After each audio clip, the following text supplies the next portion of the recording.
My wife could literally walk out of my life in any moment. She could choose to say this relationship is not for her. And when a relationship brings forward that reality that that choice exists, then that means that they are currently making a choice to not do that. Mm-hmm. And that actually unlocks what I would say most relationships, not just marriages, don't acknowledge. And it makes the moment so much richer and real and connected. It's truth. Yes, which It's is truth. freedom. I'm with you 1,000%. Hi, I'm Dave Tina. And I'm Angie Tina. Welcome to the 10-Year Marriage Podcast. On this podcast, we answer the question, what if your marriage came with a 10-year contract? How would you show up if there was a deadline in your relationship? What would your life look like in the future? And how would you recommit every day? Come with us on this journey as we navigate as partners, entrepreneurs, and parents in this big life we've created.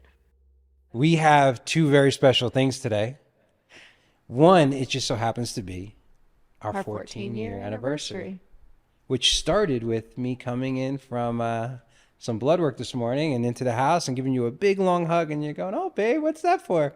And I go, "Happy anniversary." She goes, "Oh my God, it's our anniversary." forgot. What a great way to start. So that's the first amazing. thing, right? I forget every year. It's fine. Yeah, we have a podcast called The 10-Year Marriage, and you forgot our anniversary. Beautiful. It's not called the 14th anniversary. Exactly. It's called exactly. You should know the date, though. Exactly. I know. We had a lot going on. It was a big day yesterday, right? Yeah. And then just as exciting, we have our friend and almost like an inspiration for us. Yeah. Mr. Mark Groves here. A little bit about Mark. I'm going to make sure I get this right. It's the Mark Groves podcast. It's not Create the Love. No, it's not. I've been thinking about that, though. I've been going through the, what am I really standing for now? What do I want to do in terms of, brand direction and all that kind of stuff? So I've been thinking about it. Someone told me I should change the name, and I was like, well, when your podcast is your name, you can change subjects without changing it. Do you know what I'm saying? 100%. But I have been thinking about that. So that's a great question. So there's the book, Liberated Love, right? Yeah. And then you have Create the Love, which is it a way of being in a relationship or is it a course? And then you have the Mark Groves. So I'm assuming it's all integrated. How does it all kind of work together? Yeah, so Create the Love was actually not born from some brilliant brand strategy. It was born from when I first wanted to start writing and teaching about relationships. I wanted to call it Create the Love You Want, but it was too long for Instagram. Mm-hmm. So I just chose Create the Love, which I think now of how synchronistic and serendipitous that was because it became so easy to say. And the premise was that I saw that myself included previously, people thought that love was something that you just got lucky, that you either found someone who was good or you just didn't. And when I really dove into studying relationships, especially romantic relationships, I saw that it was a skill set, that it was anyone could learn this. And it wasn't about finding the love, that it was, I remember Stephen Covey had this person saying oh, I feel really disconnected from my partner. What do I do? And he was like, love her. And he's like, no, you're not hearing me. We're not good. It's not good. What do I do? And he's like, love her. Love is a verb. And I remember he talked about sitting outside his house in his driveway, in his car, preparing for the most important moments of his day, which was walking in and being there for his children and his wife.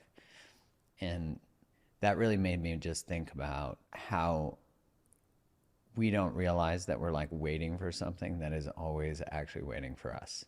You know, that it's actually us who need to say, if we want this amazing relationship, who do we need to be to get it, to create it? Instead of, if I want this amazing relationship, who do I need to pick? Mm-hmm. So it's kind of I've noticed this probably too far down in our marriage. But every time I felt unloved by Angie, this is what I'm hearing you say, is exactly when I needed to go love her. Is that what you're... Yeah, that instead of saying, what is my relationship missing, that it doesn't feel the way I desire, it's what does my relationship need so that it feels the way I desire, which is such a different way of orienting to it than we're taught. 100%. I love the synergy between that and the 10-year marriage, because that's really what the 10-year marriage is about, right? It's about how are you willing to show up for that other person so that you guys choose each other and don't have to be together, but you want to be together. Right. Well, and ultimately, no one has to be together. Like in Kylie and I's, so our book, Liberated Love, was born from us. So I started Create the Love before I met my wife. Oh, that was, yeah, okay. Yeah, so I started it about 2 years. I'd been writing for about 5, and I started on Instagram. I was there for about 2 years. And I had written a blog before that, and that was kind of when blogs were like doing well and the new thing. And now Substack, I guess, is a revival of that. But she had hers, which was Being as Beautiful, is her Instagram name. And I had the book Liberated Love was really about the journey that her and I went through, because we dated for about 4 years and then broke up, and we were apart for 9 months, and we were done. Like when we broke up, it was over. And when we came back, which she had reached out to me on, I think it was Instagram, I can't remember, but she had said, let's grab a coffee, I'd like to chat. And I knew at that point I was never going back to her. Like I was never going to pursue her, because I spent 4 years pursuing her. And by the time that relationship ended, I was done pursuing. I was like, Yeah, you love is gave gonna it your meet all. me. Yep. Yeah. Like I've been fighting to be chosen for most of my life. That wound has now been resolved. Let's go. And so when she reached out to me, I was like, yeah, I'm open to that. And then we chatted and we explored and dated again, and then came back together. And so Liberated Love was the book that we wrote together after we sort of did a post-mortem on what was it that was so different about our second relationship, and why did the first one need to end. And much like you guys are talking about in the 10-year marriage, this idea that all of your old strategies, the ones that keep you apart, the dysfunctional way of communicating, at some point, our way of relating has to stop coming from wounds. It has to, we have ways of protecting ourselves from getting hurt, and those are important. But at some point, we have to actually explore why those exist, so we can discover what skill set do we need to move beyond that. So when Kylie and I broke up, it was the end of me living in this wound of like, you don't fully choose me. And for her, when I would say like, hey, this is what I want to create. Do you want to create it? She's like, yeah, but I'm like hesitant. And so her exploration is like, what's wrong with me that I can't choose this?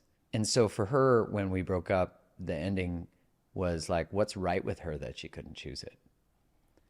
Like, instead of having to be a problem that needed to be solved, like what happens if actually she was brilliant and wise? So how much do you believe is the responsibility of the other person to work out their own stuff, but at the same time to understand their partner? Yeah. And to be able to work with it, right? Because, for instance, I tried pushing Angie away really hard when we first started dating. And I knew she was the one. I had to go on a walk with my dad, and he was like, what's wrong? I'm like, I have a feeling like if I screw this one up, I can't blame anyone but me, right?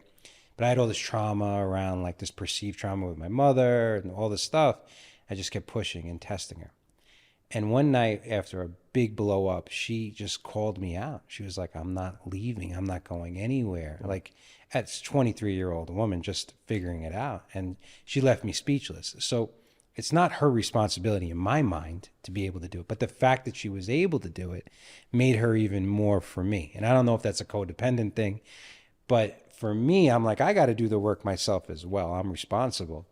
But I don't know. There was just a connection there where she was able to organically or naturally understand it. Maybe because you went through your own shit, right?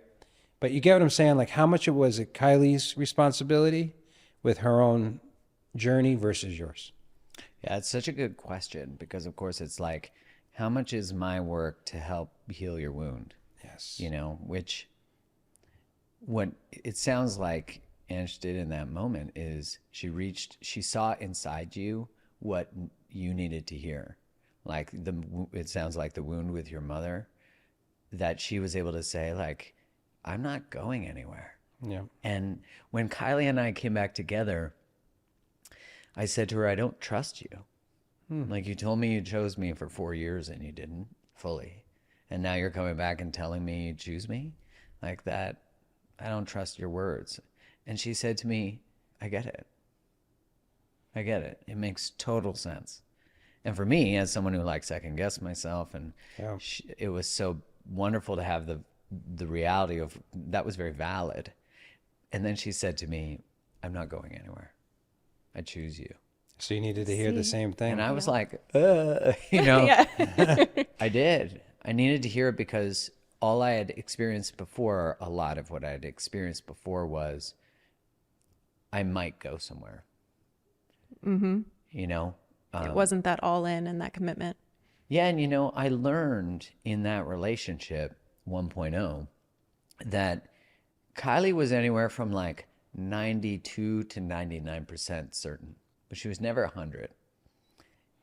And I was 100, but I should have never been 100. So like I lacked discernment, where she lacked self-trust and being able to trust what she's choosing, and she could commit to things. Because like when you're afraid of commitment, you're not afraid of commitment. You're afraid of where commitment leads. And so the misconception is like there's something wrong with me that I'm just terrified of commitment. No, you're just terrified of being left, of being abandoned, of being rejected, Yes. Right. of not being able to trust yourself, of losing Not feeling yourself. enough. Yeah. Right. And so, but for me, I presented as all in. But you couldn't possibly trust me if I said that, because why would I be all in with someone who's not all in with me? Yes. So what got resolved in that first relationship ending was like, I shouldn't be all in. Like, oh, now I got me. I like the overcommitment is something that people pleasers do, is like, I'm bypassing actual, is this a good choice? A good rule is if someone's not fully into you, you should not be fully into them. So do you feel like it, not like necessarily you have to play it like a game, but you have to be aware on how to show up. And that must be hard to do, because if with her and I, like I was the one who was scared of the commitment, abandonment, rejection, all the attachment styles, right? I had the cornucopia of them.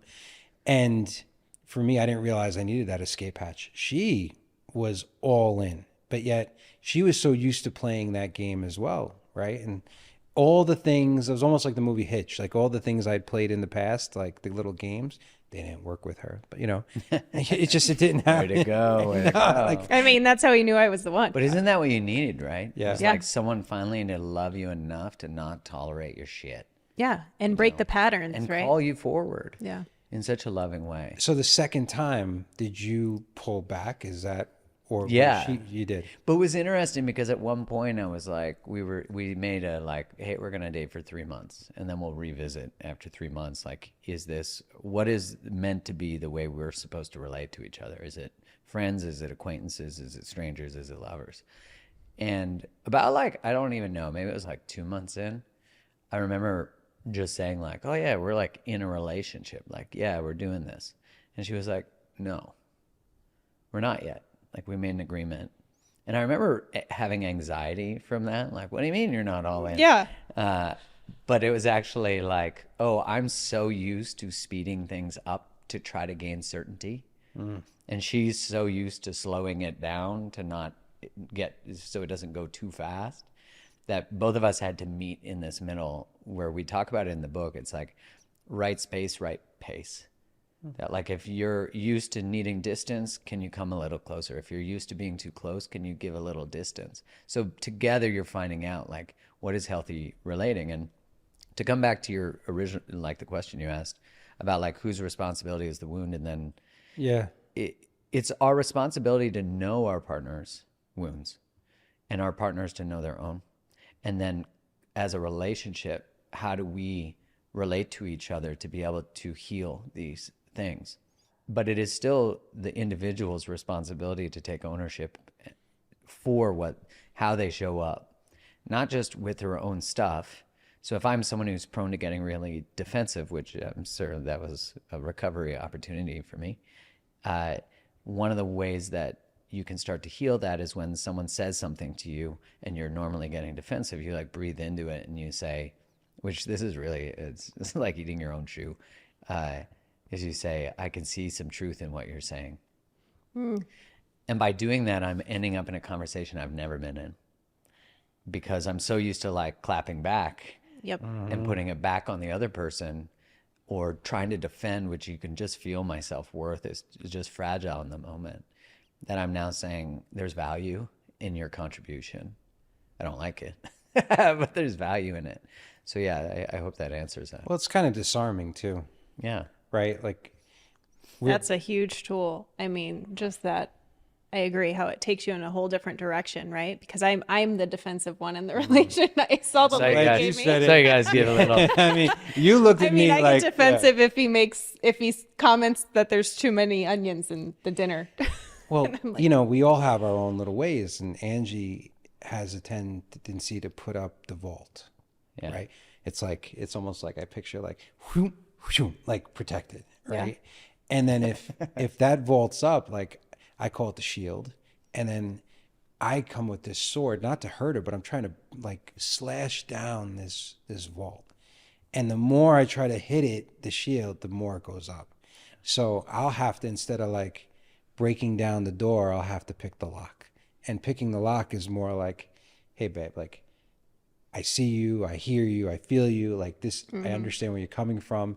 And then I'll use words like maybe, or is it possible? And I don't think if I wasn't emotionally intelligent inside of this relationship, I would use those words. Right. And we've come a long way. I mean, right? When I was 22 and you were 31, like that's not how the conversation would Yeah, it wasn't happen. with Kylie. Yeah. I remember being side by side in bed after a conflict, just like neither of us talking. Yeah. Like I could feel myself frozen in my body with so many words. And that you wanted to be say it spoken. all. Yeah. Yeah, but they just couldn't get from here to here. Yeah. And you can feel it in your throat when it's just like built up, like a frog in the throat, you know, as they say. Which that's why so many people who have problems expressing themselves have issues with their thyroid. Yeah. Ooh, Yeah. interesting. That is interesting. So how much of this though, you know, you started it before her, but now you're like creating something while you're going through it to an extent? Yeah, like in essence, I started, we saw everybody when we were in relationship 1.0, you know. I was connected to all the masters. So you're like learning from all these people, but yet you can't get through if two people who love each other and are open to growth and responsibility can't make it. You know, you're kind of like, well, then what the fuck? Yeah. And because the way we ended our relationship was so beautiful. And it was the first time I'd ever ended a relationship with like deep reverence and grace. Like we had a closing ceremony for our relationship. Oh, wow. Yeah, like one of the stories that was living in our first relationship is I came back from a run once and I was like, man, I feel like I'm chasing her. And then she just distances. Once I catch her, she's distances again. So I was like, I don't want to do that. So I came back from this run. I shared it with her.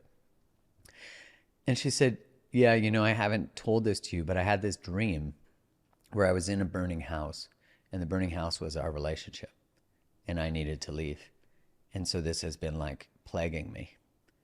And so in our closing ceremony, because she was like always trying to figure out that she had this call of like, he's a great guy, it's a great relationship, but it's not for you right now. And so she didn't want that.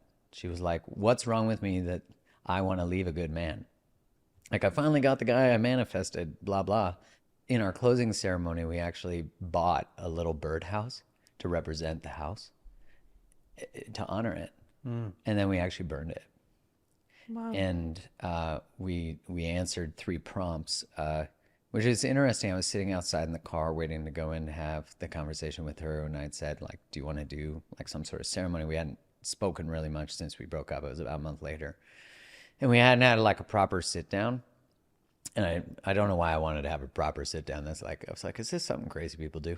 Like when I was Googling like closing ceremony. Just the fact that you were both open to this is Yeah. is proof alone that you belong together. It's beautiful, but think about this. Not many people would even people one would be like, person "What?" wanting to do it, the other person be like, yeah, Right. that's a great idea, right? Yeah, well, that's why I was like, is this what crazy people do, right? Because you're like, I've never heard of this. Actually, I heard of conscious uncoupling from Catherine Woodward Thomas, I think her name is. And that was like the, what's her name, man? It was like huge in, I want to say the 2000s from Gwyneth Paltrow. Okay. She did it. I think it was Gwyneth Paltrow. Conscious uncoupling. I Chris, like whatever that. his name is. I forget whoever her ex The was. guy, The Coldplay. Coldplay. Right.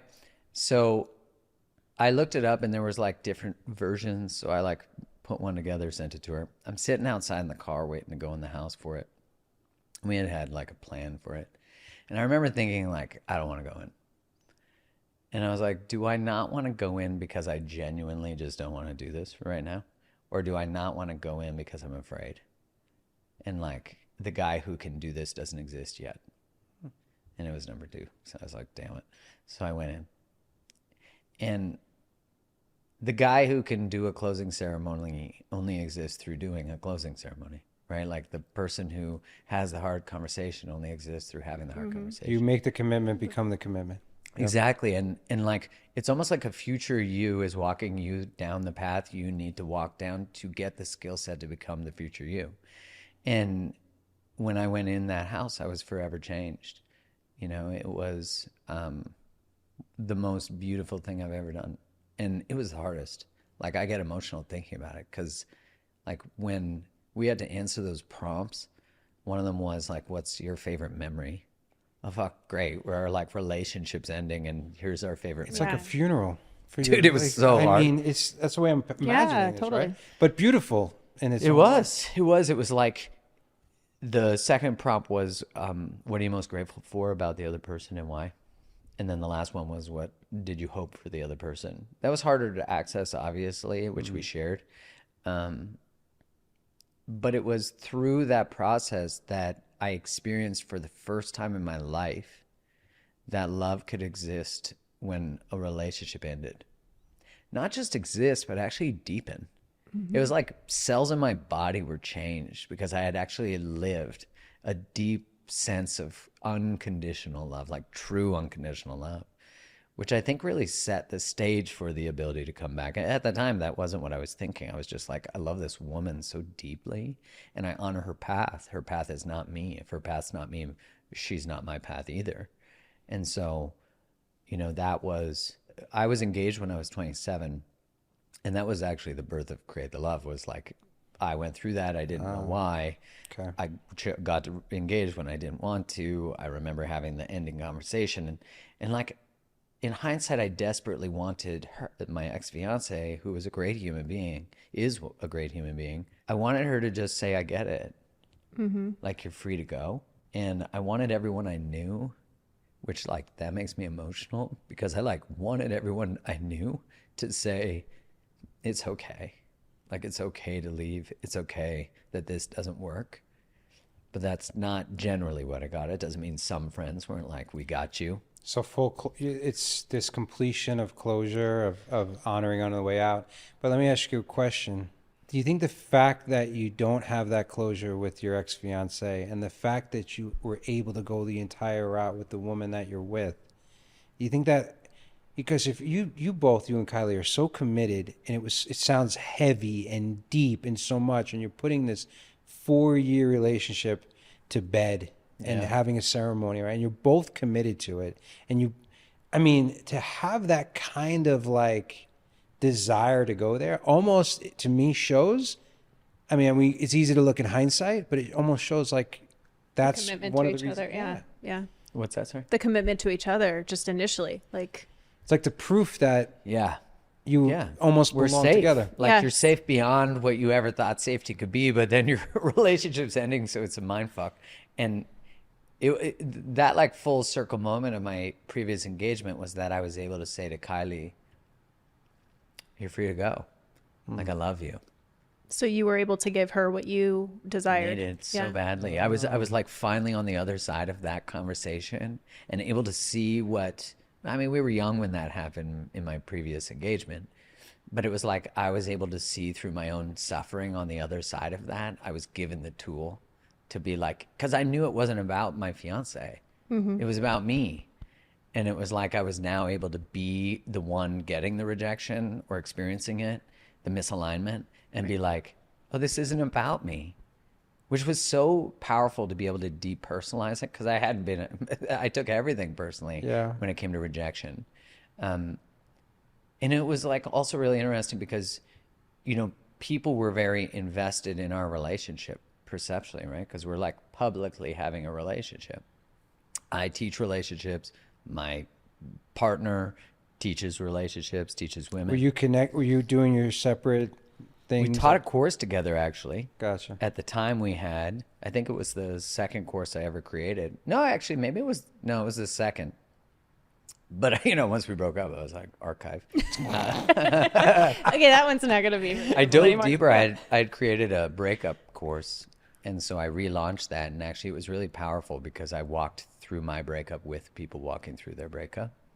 So that actually was really powerful for me because it was like, I know how to move through endings. So for me, it was like, let's just deepen the potency of this. Yeah. You know what's interesting, and I'm just thinking of this in the moment, Yeah.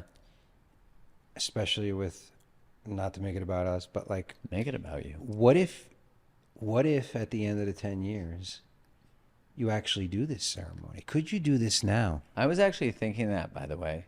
Yeah.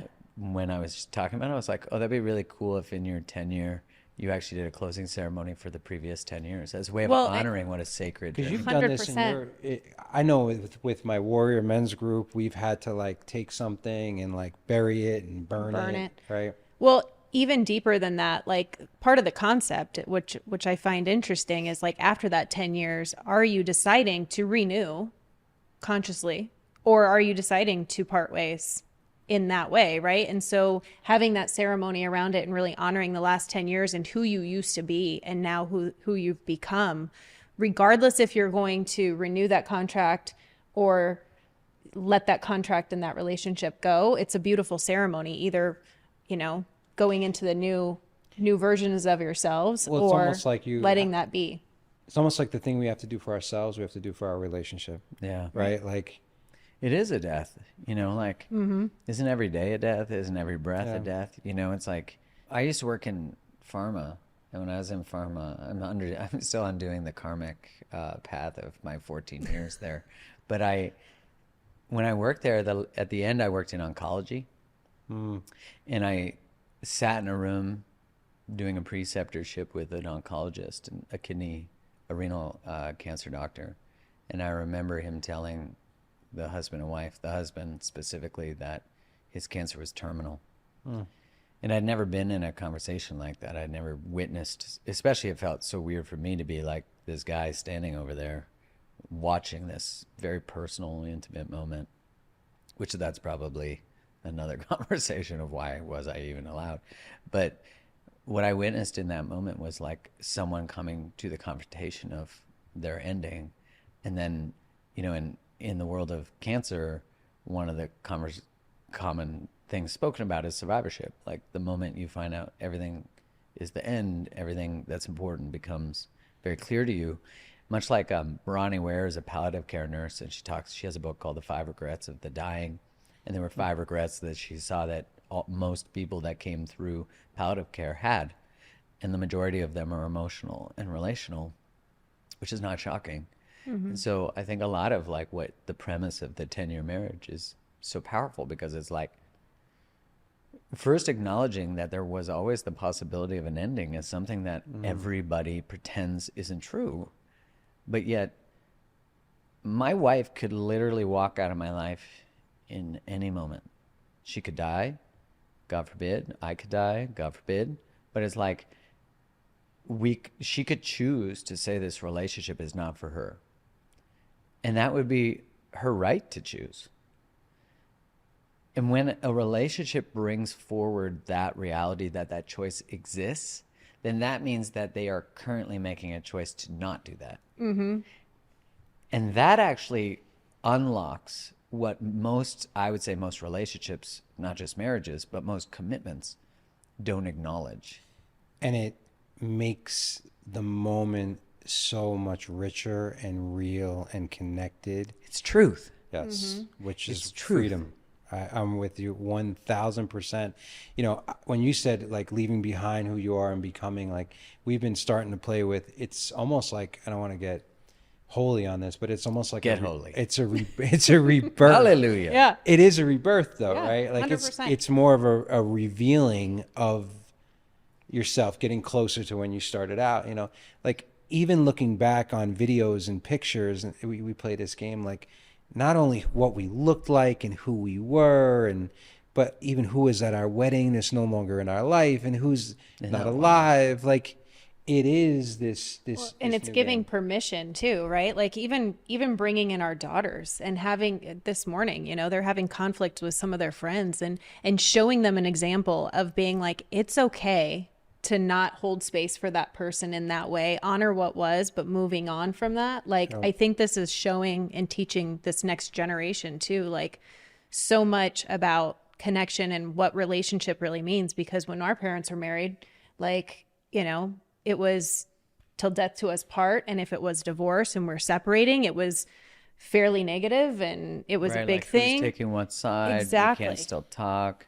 Like the kids have to choose who they live with, and you know, all As those opposed things. to like co-parenting from a loving place. Right. And so much of till death do us part, you know, I started saying this when I started to make the awareness, maybe like pretty early in my writing, just like, what death do we mean? Do we mean like our mortal death, or do we mean the death of the version of us that made the agreement? Mm-hmm. Because to me, it's like, if you're 22 and making a commitment to marriage and you grew up in, let's say, some sort of religion, and you're expected to get married by a certain age and have kids by a certain age, which is most culture, even without religion, because religion is so embedded in culture. And so, and biology, I mean, like there's time that is important there too. So it's like, the version of you at 45 is very different than that version. And especially if you just got married to someone who's practically a good choice, who you were arranged with, who, you know, that at 45, you're going, who am I? How did I choose this life? I feel so disconnected from who I am. And then it's like, what is a sign of success to get to 80 with somebody you never loved? Like, that's what we celebrate. And it used to piss me off when I would see memes that would say like, oh, happy 50th anniversary. What's different, you know, about you? And they'd say, oh, well, when we committed, we're different than the generation today. We took commitment seriously. And I'm like, oh yeah, way to shame. Yeah, You hate exactly. each other. White knuckle it through to get the years, and it's like making it, you know, getting your Rolex at the end of a 30-year career that you Right. never liked, right? Right. Like, And what a celebration. It's, to me, it's a prison, right? And that's the beauty of, as many times as possible, to be like, I chose the 23-year-old version of you, I chose the 30-year-old version of you, and I am just as excited to choose the 38-year-old version of you. Like, I continually making the choice from a position of want and not need, not scarcity of like, oh my God, Right. if she leaves me. Exactly. Right. You touched about, I don't think you can have this conversation about marriage or relationships without talking about connection.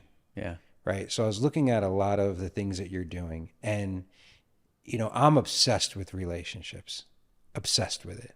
You know, the Harvard study about, you know, I'm sure you've heard, right? They did a 100-year study, and they said, what's the secret to happiness? It's relationships. Yeah. You know, you live longer when you're in relationships. I believe in doing business relationally. I have a little course I call Date Your Business, right? How you make deposits into people, and then you make more money. Like, to me, not only is relationships the key to unlock everything, it's also it's the whole purpose of how you should live. Like, I think it is the single greatest thing that we are going to need in the next century. That is going to be a lack. I think it's in a pandemic, the lack of connection.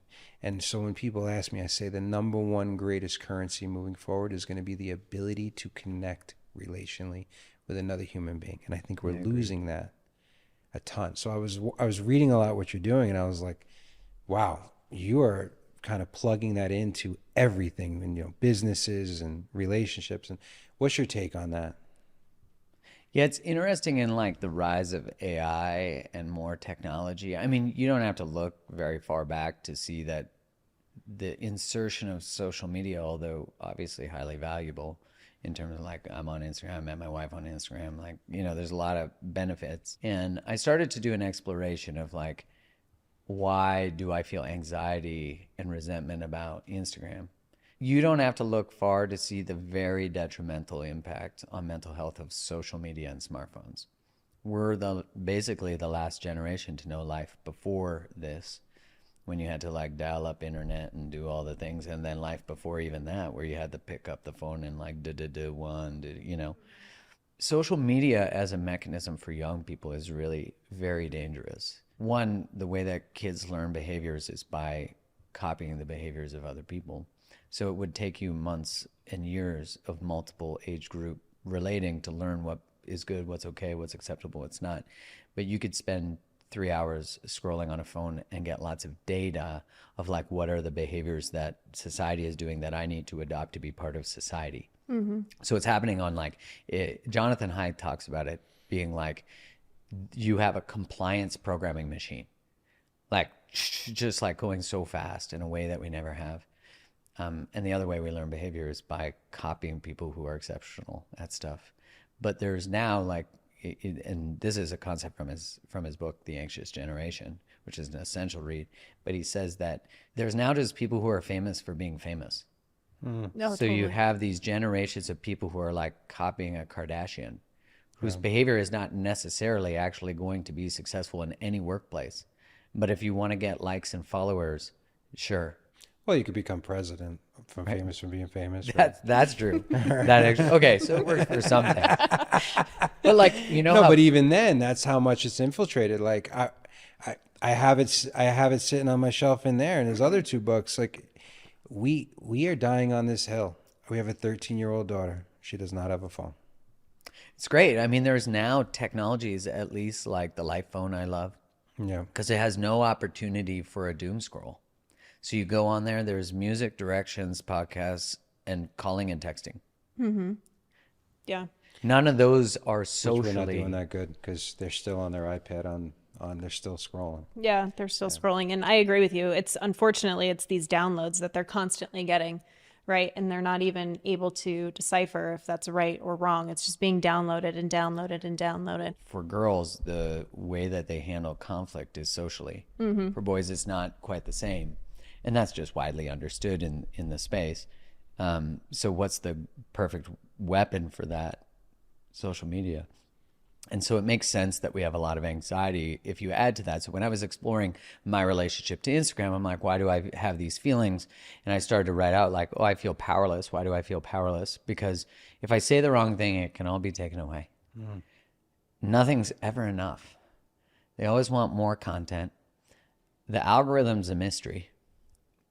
No one knows how it works. Even like I was talking to someone from Meta recently, and they said, you know, we don't really know, but like the algorithm likes.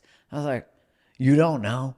Like this is all part of the racket because it appeals to our psychology to say like, oh, I'm trying to figure it out. I want to win. And then you get a bit of virality, which is a lot like love bombing.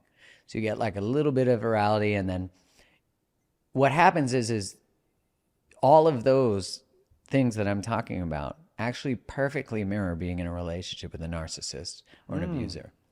Oh wow, that's an interesting take. Right. So this is different than YouTube because YouTube at least pays you for your content. So they're depending on how many subscribers you have, but there's a value exchange. We're making money from what you create. The better the quality, the More more. collaborative. Right. With Instagram, it doesn't care. And so if your behavior doesn't change for the algorithm, you don't experience. So they're starting to curate what art is. And which there can be value to like 140 characters because now you have to create in a smaller thing. A 90-second video, you have to get the message across in a quicker way. But what it does is it amplifies more emotional content because emotional content is what we'll get engaged with. And so Instagram really changed about 3 years ago where it saw what TikTok was doing. TikTok doesn't care who you follow. They're a content forward platform. They present you with content that keeps you on the platform. So Instagram started to do that. So now you don't only get content from people you follow, you get videos that will keep you there. And so that actually changes the whole nature of the platform. It's not a social media platform anymore. It's a business media platform, which I think that at least depersonalizes it. When I was like leaving in July, there was like a lot of, man, I poured so much of myself into this thing and I feel so devalued by it. And I was talking to Stephen Porges, who's the creator of polyvagal theory. So like the nervous system. And he was saying like, whenever you're capable of being criticized, you're vulnerable. So the nervous system is actually hypervigilant when you have a social media profile because you exist here now 24 hours a day. You go to sleep previously before social media, you were safe socially. But all this stuff can be happening. So if you look at the data when you're on a date and your phone is face down on the table, you're less vulnerable because you're being pulled psychologically to this thing. There's a part of your awareness that is always actually operating on this, which that's interesting because I never thought of this, but the science on flow states where you're like, Ikigai, right? I'm there. Yeah. Yeah. So is that what happens when you're in a flow state, which for people, watching that is the idea that you're doing something that you're so captivated by it. You love it so much. For some people, it's playing bridge. For others, it's surfing, dancing, music, having sex, having a little mushrooms. Right. So exactly. So you're at one with the music. Yep. And the prefrontal cortex actually shuts down when that happens. It's less active. And that's where the construction of the self is. So if you're always thinking about who you need to be and that you're at social risk, you're actually never present because you're always going through a filter. So you're actually like microseconds behind. And if you add like kind of the final nail in the coffin of how this works is that not only are you always capable of you're always being judged by people, friends and not. So if you have a personal profile, this is true. But if you have a business, I'd say it's even amplified, especially if your business is based on you. Right. When you have 500 real estate agents. Oh yeah. Right. Because like you see like, oh, now it makes sense that I'm anxious. Yep. Yeah. It makes sense that I want to always know, am I safe? Am I safe? Am I safe? Right. And the last thing is that not only is that happening, but your value is being determined by a non-human entity, an algorithm. If you or I are in a relationship and I'm feeling taken advantage of, exploited, not safe, we could talk about it. And then ideally our relationship would shift and behaviors would shift or we'd end the relationship. But with these platforms, they're not relational. There's no customer service and they don't care. So for me, a lot of the exploration has been like, how do you be in a relationship with something that's not meant to have a healthy relationship with you? Well, one I think now I'm learning is like depersonalize it. But you have to actually create layers of space from it. Because if you can't say no to something, like my business was so dependent on it. Yeah, I went and looked. Yeah, like most people wouldn't let go of 1 million followers. No, I remember I had this guy who's like, oh, so you're doing it for money, to make money on YouTube? I'm like, buddy, any You're missing the whole business point. strategist would know this is the dumbest idea. Yeah, it's a strong move. Like it's a move of transformation over transactional. Like you didn't sell out on that one. You went the other way. I had to like learn how to be without it. Yeah. And how to diversify. And it was imperative that I diversified for my own nervous system. I needed to be like, I can't be reliant on this thing that abuses me and extracts from me. As you're talking about it, I'm like, just a 24-hour frame you put on it, I feel like, oh my God, I'm being judged 24 hours. Yeah. And then you're like the couple of seconds delay of being present in the flow state and how it robs you of that. You know, we've been talking a lot about, especially with her coaching, this avatar, right? Like you're either in the game or you're playing the game, right? And all I can imagine is when you're in flow state, life is right here, like you're in it. Yes. Whereas if you're not, you could see your own self walking around. Right. Does that make sense? Yeah, it does. Because it's instead of like right here, you're a couple seconds behind watching yourself go Yeah, around. you're like orchestrating and Yes. planning, which is very much what hypervigilance is. You know, like if you grew up and needed to like walk on eggshells, you're actually always thinking about safety all the time. Yep. So you're trying to predict. And this is the same thing. It's like I'm trying to predict what people will like. Stephen Pressfield's book, The War of Art, Great book. so good. And Yes. in it, he has this quote from, I forget the guy's name, but he calls it the hack. And he talks about how the hack is essentially like the artist who tries to figure out what their audience wants. Yeah. It's the politician who consults the polls before taking a position. Yeah. So is Jackson Pollock throwing all the paint Yeah. for other people? Or is it so Or not it's to a throw history. Warhol? Like Rick Rubin's talking about that a lot now. Oh, yes. So you would think is Warhol, was he doing it more for because he commercialized it, right? I don't Yeah. know enough, but that's so interesting. And I think, I know I kind of set you off on a different tangent, but back to you're going to use this as a relationship type thing and how we're lacking this. It's impossible to be in a relationship with another human being at the level we want to be if we can't even be present with ourselves. And so you've kind of like unshackled yourself from this prison and did it at the highest stakes. It's easy for me. I mean, I got 3,000 followers. What am I really giving up? Like you had it all on that from outside looking in and going, this isn't serving me. And to be able to walk away is inspirational. It's great. Thanks. You know, it's interesting because like I know so many people in this space that are struggling. You know, I did this talk at a conference for entrepreneurs, and I said, who here has social media for their business? Almost everybody. Who here doesn't like it or has a tension with it? Almost everybody. And I said, isn't that fascinating? Like we're all agreeing to participate in this thing that actually brings us stress and struggle, which doesn't mean you got to throw it away. But it means, because I think it's very much part of like, is it the cold calling of today? Like I didn't like having to go talk to people I didn't know and like present a product. But I'm also like, can we be informed about how it's impacting us? And can we build in layers so that it doesn't rob us of our joy and our well-being and presence, as you're saying? Can you be in flow state ever in social media with those layers you're talking about? I think so. Like I feel like I'm in the ideation part of it because I'm like, oh, people need this. Like I need to learn this so I can teach it. Because for me, you know how you said like connection is never been more important.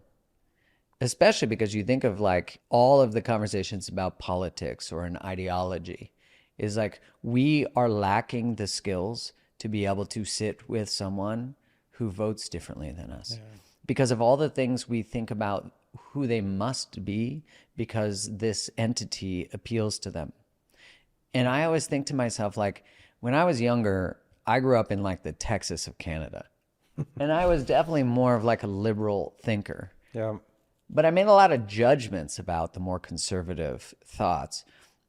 You know, like, why can't we just do this? Oh, like, you know, there was a lack of curiosity. But it just got greater as social media just amplifies what you like and what you hate and reinforces your belief systems. And it's easy to stay in this chamber of, like an echo chamber. But, you know, like, the crazy aunt or the crazy uncle or both who voted differently or had weird beliefs or they were hippies or they were not or whatever, they actually were so important to the family dynamic because they allowed you to be exposed to ideas and thoughts that you would normally have not been. But family and just like a diverse group of friends will do that. Mm-hmm. But we've gotten to a place where like, you don't believe what I believe, we can't even be friends. And I'm like, man, if COVID caused you to disown someone, if politics did, like get them back. Cause it's like how do you be in an exceptional relationship without having a difference of opinion, a difference of thought? And that's actually not a sign of a problem. That's actually a sign of individuality and two humans who have two different experiences of the world. And what makes a couple more powerful is actually by seeing each other as intelligent and those experiences as intelligent, and then actually walking forward with the information of two people. That's always better. But you can't have an amazing relationship with they're having some level of truth to it. And if Right. you're going to have truth, you're going to collide a little bit. You're And gonna we've have some Right. conflict, Because it's yeah. subjective at times. Right. Of course, and I think one of the biggest blessing and curse of my life was growing up in New York, because everybody was real, right?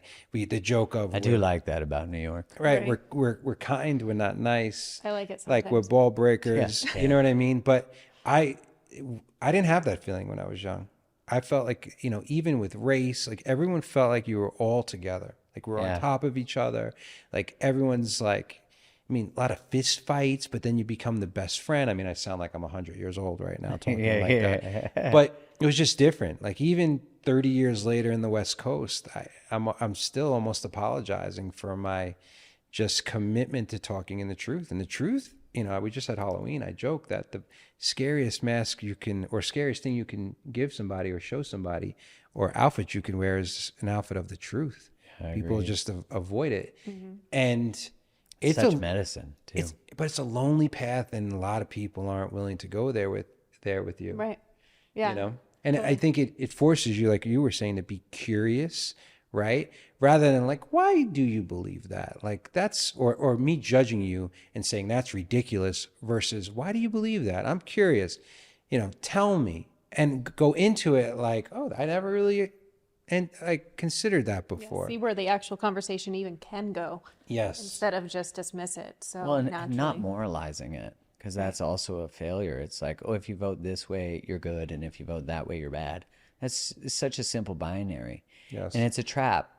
It's a trap. I'm right, you're wrong, right? Like these are all traps, and they don't work relationally. It's my friend Africa Brooke wrote this very like viral article that was called "Why I'm Leaving the Cult of Wokeness," and she's a black woman from the UK, and she said that we fight for everything but diversity of thought.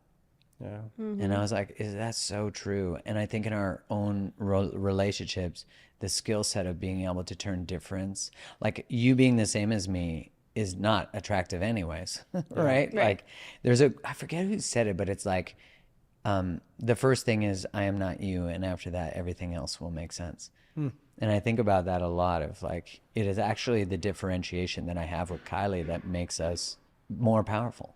This path that you're on. So where are you going? So it seems like you're a seeker of truth. You're committed to connecting people. Like, are you on some mission or journey, or is there something that you and Kai are going towards, or are you just putting in the work? Like, what's the bigger? That's a good question. My work has evolved a lot. I've always been really fascinated in, like, for me, Create the Love was originally about relationship to other. And while that's still very much true, the reason I think romantic relationships are really potent as a way of learning is because they're the most frequent touch point of the things we're not good at and where we need healing. But they're not the only one. Our limitations, our beliefs, all those things can show up in illness. They could show up in our relationship to our body, our relationship to money, our relationship to our purpose. And so I love exploring all those subjects of like wherever the doorway is, take it, because for me, Create the Love is more about really coming into aligned relationship with yourself. And for me, what I know to be true so far, I'm open to it being different, is that when people are out of integrity with their values, that's when they suffer. And the majority of the time when we're young, we learn, from the ages of 0 to 8, we're learning, how do I be safe in my family, in my culture, in my community? Who do I need to be in order to be loved and to be safe? But sometimes that isn't who we truly are. I'd say often it isn't. And so I see in that like time of our life, we sort of like separate from our authentic self. And it's through relationship that we have the opportunity to bring that part back, to like, Heal it. yes. Yes. And there's an idea that when you experience trauma, and that could be like any form, you actually split. And so much of like when you discover you have a health issue, you start to eat better. And then you experience what true nourishment feels like. And then if you experience nourishment in your body, you can't then be in a toxic relationship. Because the contrast, you start to get into fitness. the experience of your body. Your cells are alive, and someone says something to you and you can feel your cells shrink. When you're exceptional at work, but then you recognize that you're not exceptional in love. You're like, once you come alive in one area, you can't help but come alive in all. Like a domino effect. But you can say no to that. But what will happen is it will, in my opinion, create inflammation, because you're now knowingly experiencing the dissonance of your potential not being realized. As you're talking and I'm holding space and listening and receiving, I'm just holding on to that comment. When Which you're one? out of integrity with your values, you suffer. Yeah, That's what you said.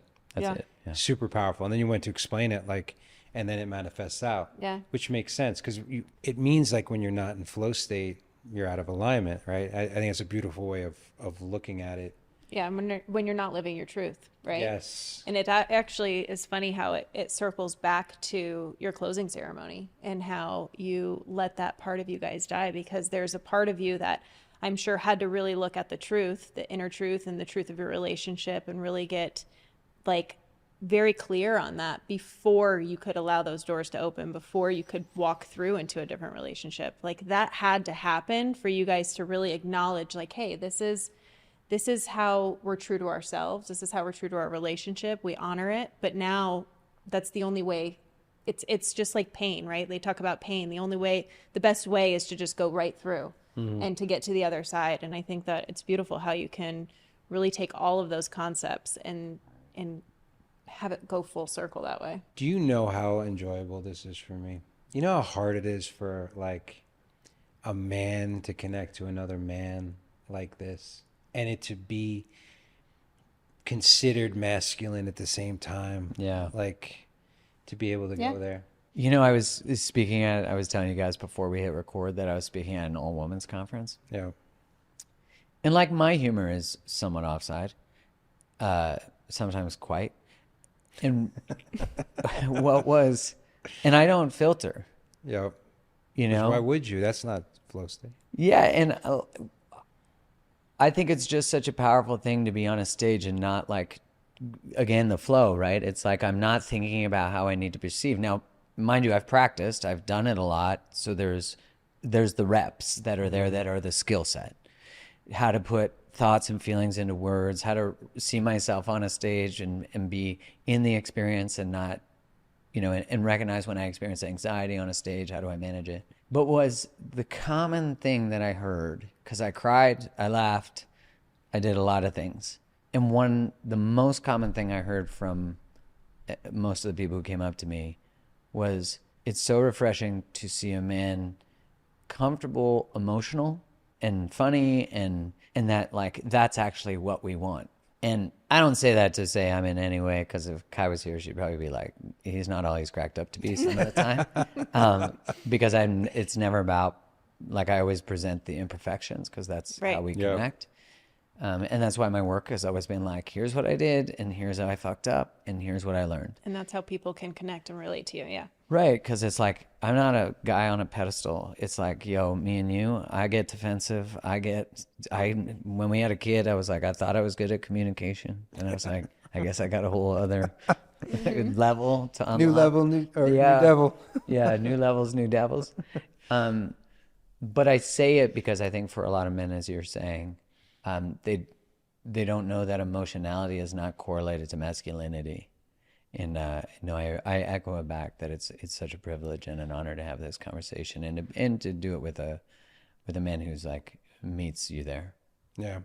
And I feel like I could talk to you for days, and that feels great. Like you I didn't realize what your path was when I met you. And seeing what you've done on your own, what your wife has done, how you've brought it together is an inspiration for us, because this world needs more of it. And for me, when you talk about flow state, I if I ever get a tattoo, which I don't have one, I'm going to get one of this Venn diagram. It's called Ikigai. It's a Japanese thing. And it's 4 circles, not 3. And it almost looks like 2 circles and 2 circles. Yeah, I know that one. And the original one is what you're passionate about, what you're good at, and the byproduct of what you can get compensated with. Well, the Japanese added a 4th one, what impact you could have on the world, which to me is like the perfect way to put on top. And then it all intersects in that one spot, and that's the flow state. And I believe that you're having impact. And that's why I asked you that question. Whether it's a mission or not, whether you're out seeking it or trying to change the world, you are. Because I think the things that we are in the most lack of are the simplest ones. Bringing it back, stripping it away, revealing it, and connecting like we are now. That's why we're doing what we're doing. Right. And so I can't tell you how appreciative I am that you spent this time with us, went out of your way, and things like that. Yeah, we're super grateful, especially on the last minute notice and just taking it full circle, like, you know, how we met and with even Kai, and there was that connection. But, you know, we have these moments of like, we don't even realize the depth of people unless you're willing to sit there and have these conversations, you know? No, I appreciate that. And, you know, you're right. It's like, when you start being you, that's how people find you. You know, it's like the power of speaking out. The reason it's so powerful, although at first you're alone, is one other person sees you and it lowers the social risk. And so when we first say, okay, I'm committed to truth and whatever that means, and sometimes we'll break that agreement, and that just means we have more space to learn where we lose ourselves. So it's not evidence of a problem, but actually evidence of possibility. And that's a different way of orienting to ourselves. I'm not trying to fix something that's broken. I'm actually expanding what's possible. And that, when we commit to truth, then now other people start to be revealed to that. And then other people go, oh, I like truth too. I can only find you if you're in truth. So it can be lonely at first because it separates you from where everyone's agreeing to lie. You know, family systems that agree to not talk about hard things, that all of a sudden you might feel like the black sheep in the family, but you actually start to be the liberator, you know, and then the other people are like, thanks so much for saying something. I really appreciate it. I really identify with what you said. So I love what you guys are up to. I think it's beautiful. It's needed in the relationship space. It's a premise that I think is really, it's cool. I think even I'm like, man, tenure, I'm guessing this will turn into like a weekly check-in that people do. Absolutely. You know, let's break up every week and get married every week. Sunday dinner is vows, and that's so definitely funny. It requires check-ins, like constant check-ins, you know, Yeah. just making sure you're on the right how many path people don't check in for 50 years? Yeah. You know? Yep. Or even with themselves, with their partners. Oh my and God. it's just I think conversations. they're afraid of what they're going to find. Yes. I'm like, It gets a lot harder after 10 years because the pile under the check-in is, you know, Right. like, oh, you want to check in? Yeah. Let's check in. all I know is I'm definitely burning this house down with me and you in it. That's for sure. Yeah. And That's beautiful. That'll be great. Just not that you need it, but what's the best way for people to connect to you? No, I do need it. I love it. Thank you for asking that question. Okay. Mark Grove's podcast, maybe to be renamed, maybe not. You can find all my courses are all in my community. So it's markgroves.com/aligned. And that's where, like, if you sign up, it's all my courses. There's a community of like-minded people. Like, it's so cool. I created it when I left Instagram. And it was so cool to have a space where everyone's like just all in on becoming the best version of themselves, and just how they rally for one another, like seeing people leave toxic relationships, stand up, set boundaries, and start dating again, heal breakups. So that relationship work is going to continue. I think I'm going to move into the TV space, but I'm not really sure what that looks like yet. That'd be fun. That'd be so fun. Yeah. For me, that's like, I have some TV ideas that I'm like, let's go. So yeah, you can find me markgroves.com or createthelove.com. But everything will lead people wherever they need to find me. Amazing. Well, I have a feeling this is going to be a popular one. Thanks for tuning in to the 10-Year Marriage Podcast. Make sure to like and subscribe so you don't miss any future episodes.